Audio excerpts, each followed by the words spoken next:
வணக்கம் மக்களே, welcome to universe voice Tamil. இன்று நாம் காண இருப்பது வம்சம் தழைக்க வரம் தரும் ஆளிலை கிருஷ்ணர் வழிபாடு பற்றித்தான் பார்க்க போகிறோம். கோடி கோடியாக சொத்து இருந்து என்ன பிரயோஜனம்? வம்சம் தழைக்க ஒரு வாரிசு வேண்டாமா?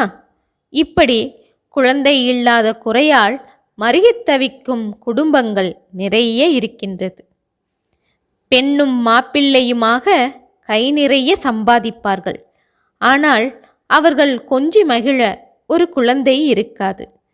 சம்பாதித்ததை சந்தோஷமாக அனுபவிக்கும் கொடுப்பினை இல்லாமல் தவிப்பார்கள்.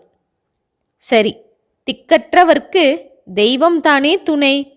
ஆகவே குழந்தை பேற்றுக்காக உரிய முறைப்படி மருத்துவ சிகிச்சைகளை தொடர்ந்து எடுத்துக்கொள்வதோடு குறிப்பிட்ட தெய்வ வழிபாடுகளையும் செய்து பயன் பெறலாம்.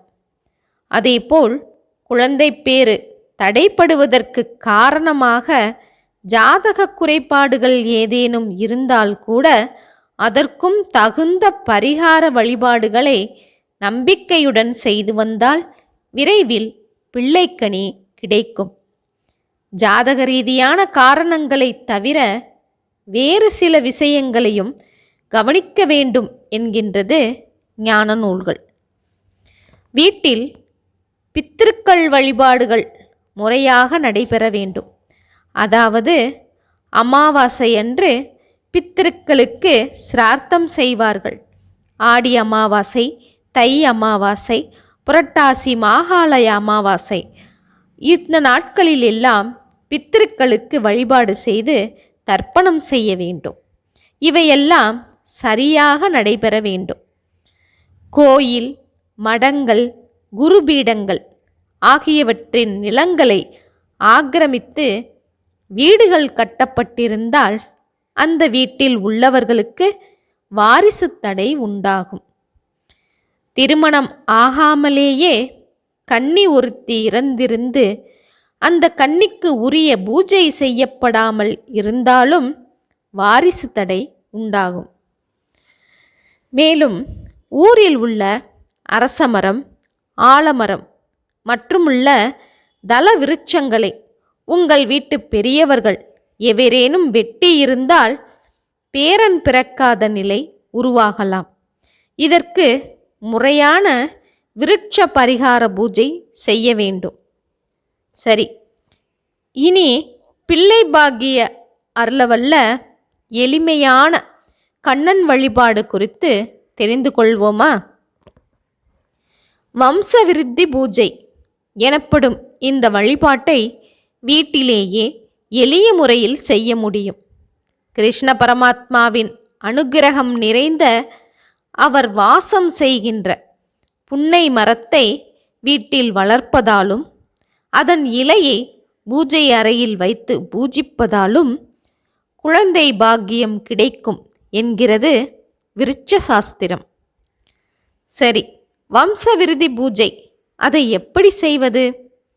பஞ்சாங்க சுத்தி உள்ள ஒரு சுபமான நாளில் புன்னை மரக்கிளை ஒன்றை எடுத்து வந்து வீட்டு பூஜை அறையில் வைத்து அதற்கு சந்தனம் குங்குமம் இட்டு மலர்ச்சரங்கள் சூட வேண்டும். அருகில் பஞ்சவர்ண நூல் சுற்றிய பித்தளை சொம்பில் கலசமும் பக்கத்தில் ஆளிலை கிருஷ்ணர் படமும் வைத்து நெய் தீபம் ஏற்ற வேண்டும். பின்பு ஓம் சந்தான கணபதியே நம என்று 3 முறை கூறி நீலோத்பலம் மற்றும் சாமந்தி பூக்களால் கணபதியை அர்ச்சித்து வழிபட வேண்டும். பின்பு கிருஷ்ணரை பூஜிக்க ஆரம்பிக்க வேண்டும். ஓம் ஸ்ரீ கிருஷ்ணாய கோவிந்தாய கோபிநேசாய வாசுதேவாய வம்ச விருத்திகராய ஸ்ரீம் பாலகிருஷ்ணாய நம என்று 12 முறை கூறிவிட்டு கலசத்திற்கு மலர்கள் சமர்ப்பித்து வணங்க வேண்டும். அடுத்து அவள் பாயசம், பால், கற்கண்டு நிவேதனங்கள் செய்து ஆரத்தி காட்டி வழிபட வேண்டும். மேலும் பூஜை அறையில் வைத்திருக்கும் ஆளிலை கிருஷ்ணர் படத்திற்கு இலையின் காம்பு பகுதியில் தொடங்கி தினம் 1 to 43 தினங்களுக்கு பொட்டு வைத்து வர வேண்டும். அனுதினமும் பாசுரங்கள், கண்ணன் துதி பாடல்கள் பாடி வணங்க வேண்டும்.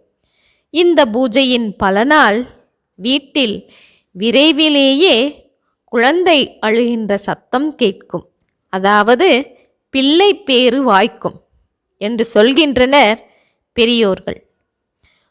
ஓகே மக்களே, வம்சம் தழைக்க வரம் தரும் ஆளிலை கிருஷ்ணர் வழிபாடு பற்றி பார்த்தோமல்லவா?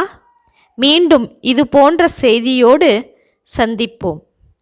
ஓகே மக்களே, நன்றி, வணக்கம்.